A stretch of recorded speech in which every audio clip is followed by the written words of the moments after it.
మనసు కలిగినోడు సమస్యలు తెలిసినోడు సమస్యలు తెలిసినోడు ఉద్యమ స్ఫూర్తున్నోడు ఆలోచన కలిగినోడు పేదల బాధలు గాథలు కల్లారా చూసినోడు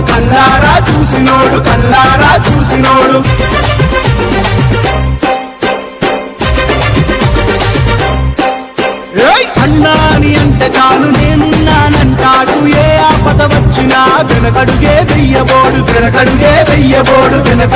వెయ్యబోడు అధికారంలో ఉన్న జనం మీద ప్రేమతోటి ప్రజాసేవ చేస్తుండు ప్రజాసేవకుడు అయ్యి అన్న చేసే సేవ చూసి ఊరు వాడ గల్లి చిన్న పెద్ద